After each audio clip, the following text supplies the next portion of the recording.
So for the week of Malkuth, we're going to do a 10 card spread called the Tree of Life spread, and we're going to use the Kircher diagram of the Tree of Life.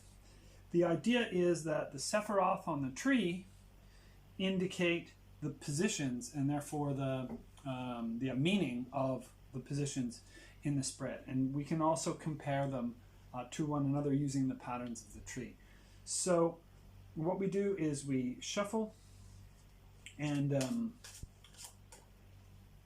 connect the cards, and we use this spread not so much to predict the future of the situation, but to really get a full spectrum picture of the present. And so the present for me is that I've just had my first child, who is not even a day old, in the middle of the week of Malkuth, which is very appropriate. And to study the situation in its full spectrum capacity, I'm going to lay these out. 1, Kether. 2, Chokmah. 3, Bina. 4, Chesed. 5, Geburah. 6, Tiphereth. 7, Netzach. 8, Hod. 9, Yesod. And 10, Malkuth. So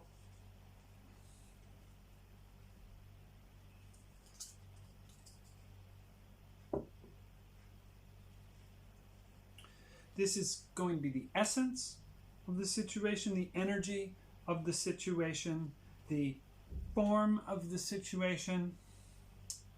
This is going to be the expression of power or peace. This is going to be the expression of challenge. So this will be what are the assets, what is the foundation of empowerment, and this will be what are the challenges, and this will be the consciousness. So this will be the central sort of human awareness, kind of where positive and negative meet. This is desires and passions. This is intellect and intelligence. And this is the foundation, and this is, of course, the full picture. This is the essence, and this is the actuality. And so these two are ultimately the same. They're ultimately the two brackets, if you will. And so the sun, I've just had a son, so it makes a lot of sense of the essence of the situation. The energy of the situation, its overall trajectory is the 6 of swords. Swords are seated in Tiphereth, typically, as are the 6s. So this is an image that resonates very strongly with the sun. This picture of the child, this airy image of also, again, a child being ferried across, so being brought into the world, and then the form or manifestation, if you will, or the form is the Fool. So remember, Bina and Malkuth are very connected to one another. So manifestation could be seen as a kind of relationship of these two cards. And so the Fool is, of course, really the embodiment of this situation, which is, of course, the child. This is very coherent. Looking at this as the supernal triads, the highest kind of essence of the situation. This is clearly the birth of a child. Here we have the more human side of it, so the psychological factors and the personal factors.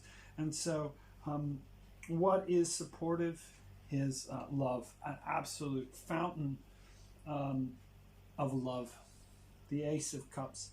What is the challenge? The challenge is there's a lot of work to be done. And and there's not that much time to rest. And the conscious, sort of right in the center, is the card known as disappointment. And why would this fall here? Well, when I saw my baby for the first time, I had maybe a few moments with them. In the medical situations, the medical establishment here, there's not a lot of room for the father to be participants. So because of COVID, because of various different factors, I wasn't allowed to be present. So I was present during the birth, but immediately sort of asked to leave and not really included. And I'm definitely disappointed with it. I was told one thing and then other things happened, so there were mixed messages. And I was pretty upset. This on this side of this is a choice, really. This is a choice of how to interpret, which dream to cast. And the dream of ruin and anger and upsetness could be cast, but also appreciation and gratitude. So focusing on the white bridge, always remember the white bridge when you see the Five of Cups, because it's a reminder to actually cleave to that that which you have to be grateful for. So I have a ton to be grateful for. So this is perhaps in the Tippereth position, this bittersweet experience of having the most incredible thing happen, but also wishing that I had been more involved. So being aware of that.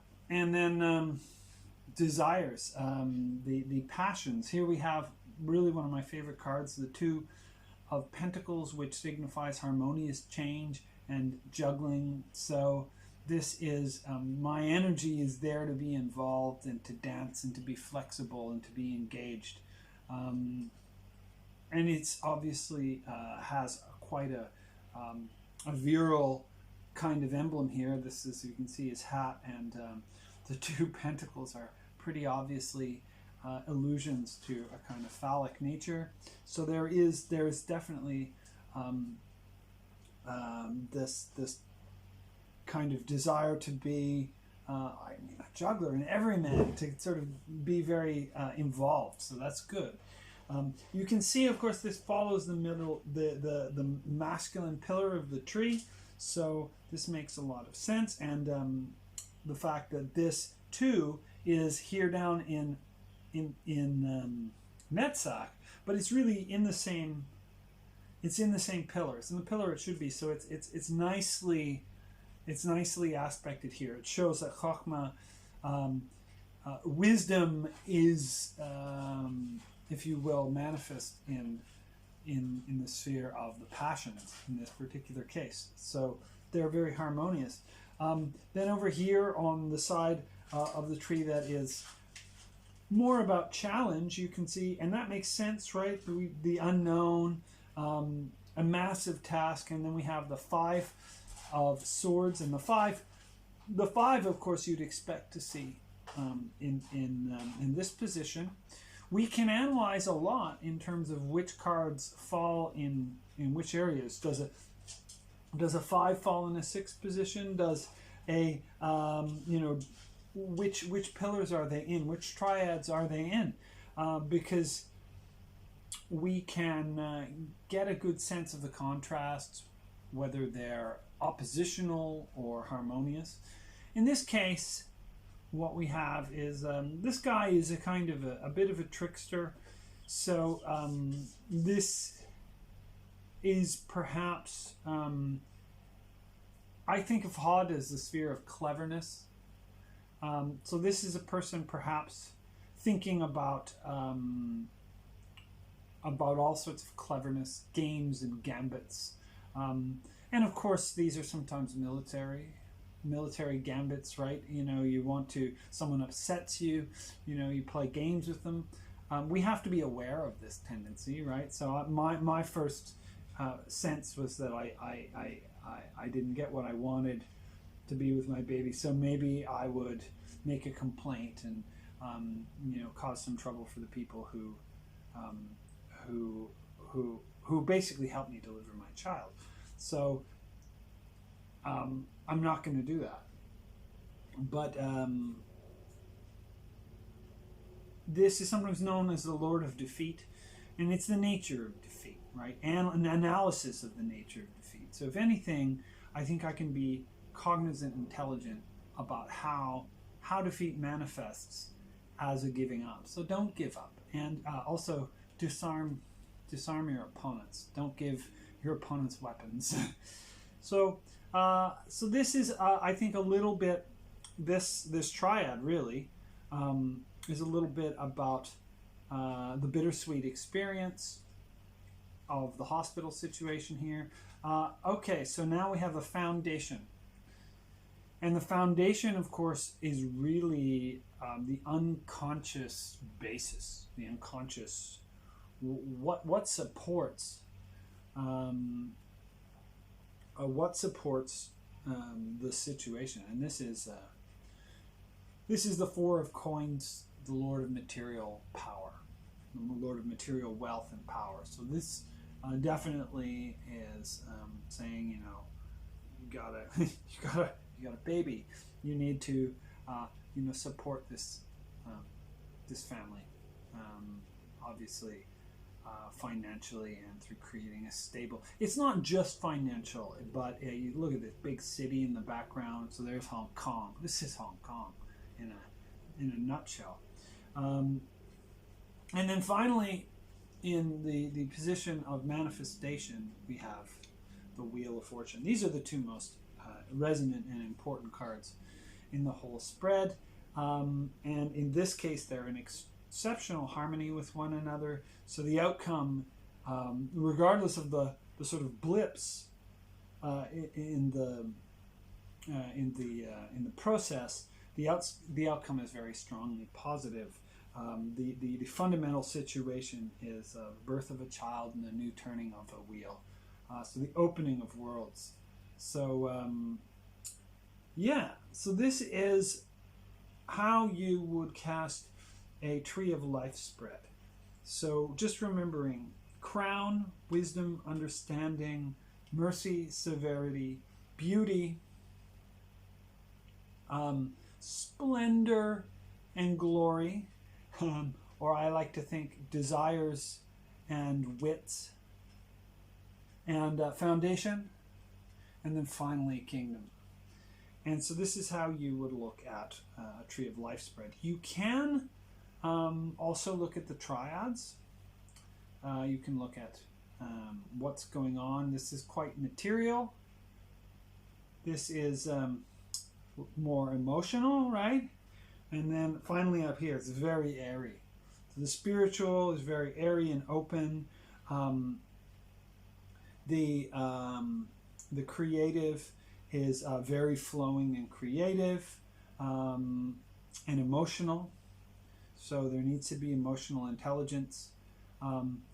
The formative triad, if you will, is very practical and a little bit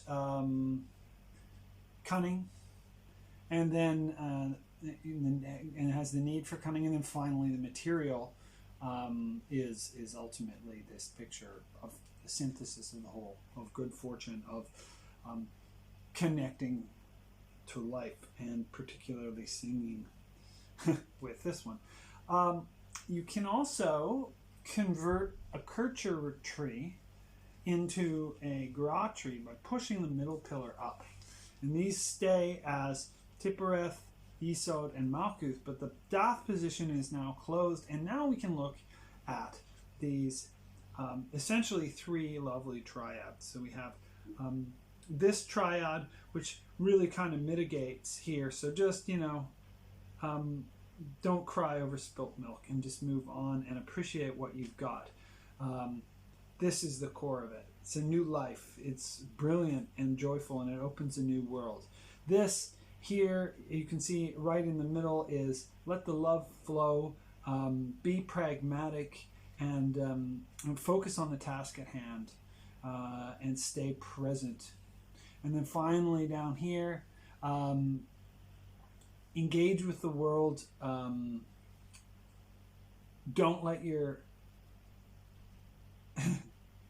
disarm your enemies in advance, even if those are enemies of the mind. Disarm them in advance. Focus on building a solid financial foundation, and be flexible. And then finally, of course, find with a wheel, it's always important to be in the center, be the axle of the wheel. And so we can create that here.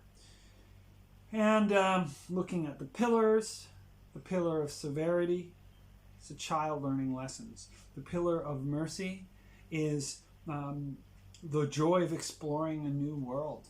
And the pillar of consciousness is the connection of the ideal and the actual, and the linking in the linking of the sun to the larger. This could well be the zodiac. So this, you can see this as being the sun and the zodiac. So really, this reading has given me a lot to think about in terms of the meaning of my, the birth of my child. But you can use this reading for whatever situation you're in. It's an excellent thing to do during the week of Malkuth because of the tenfold nature. 3 triads, 3 pillars, and 4 worlds. I'm Dr. Peter Duchemin, and this is MetaMagic Tarot week 10 of the Forest of Life calendar, and this is a useful spread for you to work with.